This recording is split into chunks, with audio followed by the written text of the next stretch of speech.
स्वागत है आपका connect Bharat news live TV पर और मैं हूं मीनू राठी लेकर आई हूं आपके लिए कुछ खास खबरें। तो चलिए नजर डालते हैं आज की कुछ खास खबरों पर। पाकिस्तानी महिला सीमा हैदर के पास केंद्रीय खुफिया एजेंसियों के सवालों के जवाब नहीं है। एटीएस के साथ आईबी और राग के अधिकारी भी सीमा से पूछताछ कर रहे हैं। सीमा के दावों की पोल खुलती जा रही है तो वही वो बार बार अपना बयान बदल रही है। पाकिस्तानी महिला सीमा हैदर ग्रेटर नोएडा के सचिन मीणा की प्रेम कहानी इन दिनों सुर्खियों में है। दोनों की पबजी खेलते हुए मुलाकात हुई। ये मुलाकात कुछ ही दिन में इश्क में बदल गई। कोरोना काल में वीडियो कॉलिंग के जरिए नजदीकियां बढ़ी और इश्क ऐसा परवान चढ़ा कि सीमा हैदर पहले दुबई फिर नेपाल होते हुए इसी साल 13 मई को ग्रेटर नोएडा के रबुपुरा गांव में आ पहुंची। वो भी अपने 4 बच्चों के साथ। अब हो क्या रहा है कि यूपी की एसटीएफ की जो टीम है वो सीमा हैदर से पूछताछ में लगी है और कुछ जो क्वेश्चन उससे किए गए हैं और क्वेश्चन के जवाब सीमा हैदर अच्छे दे नहीं पा रही है, उसमें भी टाल मटोल कर रही है। अब सवाल ये उठता है कि सीमा हैदर के पास मोबाइल, पासपोर्ट, अलग अलग आधार कार्ड, बहुत सारी चीजें पाई गई है।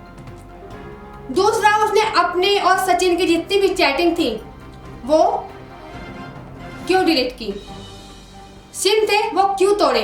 अब बहुत सारे सवाल ऐसे हैं जो जनता भी उनसे पूछना चाहती है और ये हम भी पूछना चाहते हैं कि सीमा हैदर बॉर्डर पार करके इंडिया आ कैसे गई और जब तक इन सवालों का जवाब नहीं मिल जाता। जबकि सीमा हैदर की शादी को कई साल हो चुकी है जिसमें उसके 4 बच्चे भी हैं।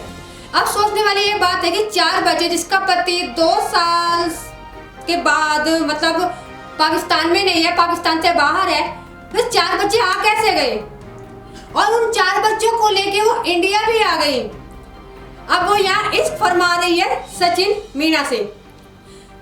वो इंडिया कैसे आई, उसने बॉर्डर कैसे पार किया कि वहाँ की जो हमारी खुफिया एजेंसी है उन्होंने चेकिंग नहीं की थी। बहुत सारे ऐसे सवाल हैं। आपकी इसमें क्या राय है तो प्लीज हमें कमेंट करके जरूर बताएं कि सीमा हैदर पाकिस्तान जानी चाहिए या नहीं।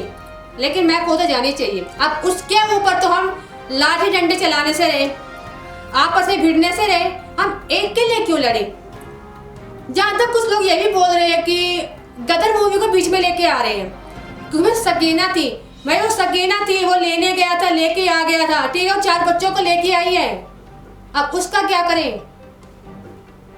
आपकी जो भी राय है, जो आप चाहते हैं, इसमें कमेंट करके जरूर बताएं।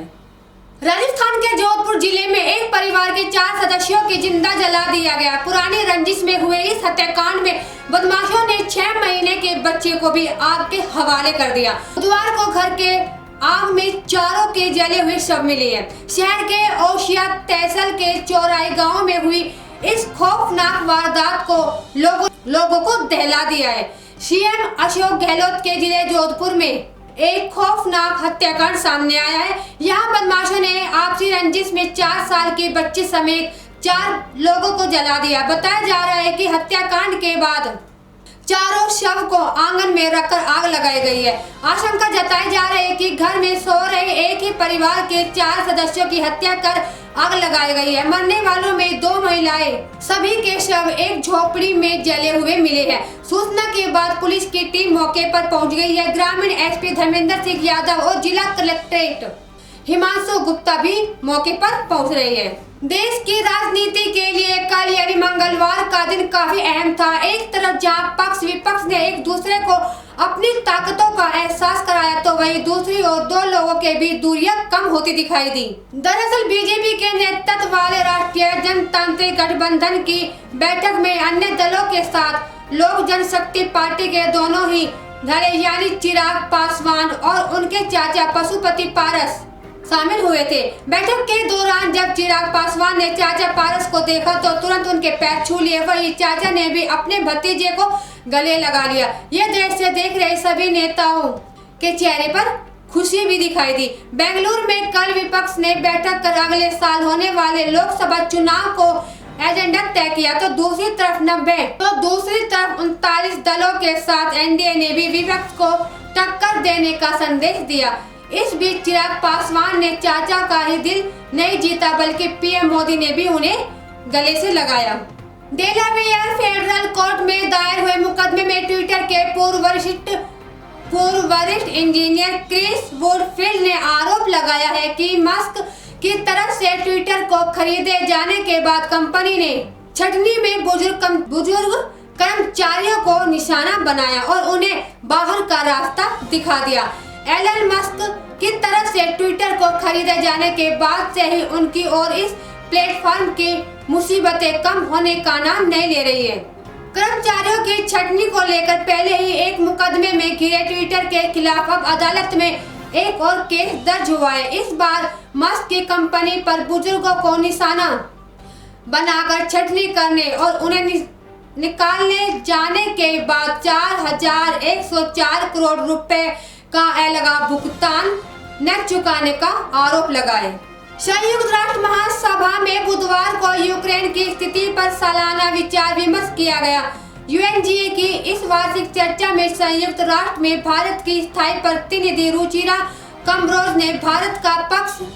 रुचिरा कंबोज ने कहा कि भारत यूक्रेन में संघर्ष को लेकर काफी चिंतित है। साथ ही उन्होंने शत्रुता को तत्काल समाप्त करने और बातचीत एवं कूटनीति की राह पर लौटने का आग्रह किया। उन्होंने कहा कि इस बात पर जोर देना जरूरी है कि यह युद्ध का युग नहीं है। बॉलीवुड एक्टर रणदीप हुड्डा अपनी बेहतरीन फिल्मों के लिए जाने जाते हैं। इन दिनों वो अपनी फिल्म स्वतंत्र वीर सावरकर को लेकर सुर्खियों में है। इस फिल्म में उन्होंने वीर सावरकर की भूमिका अदा की है, जिसके किरदार के लिए अभिनेता ने जमकर मेहनत की है। इस फिल्म के अलावा भी रणदीप हुड्डा इन दिनों चर्चा में बने हुए हैं। दरअसल वो खुले दिल से लोगों की सेवा के लिए भी जाने जाते हैं और इस बार भी अभिनेता ने वही किया। हाल ही में रणदीप हुड्डा ने हरियाणा में बाढ़ पीड़ित लोगों की सहायता भी की है। आज के लिए बस इतना ही। आगे भी हम आपके लिए लेकर आते रहेंगे कुछ और खास खबरें, तो बने रहिए हमारे channel connect Bharat news live TV पर।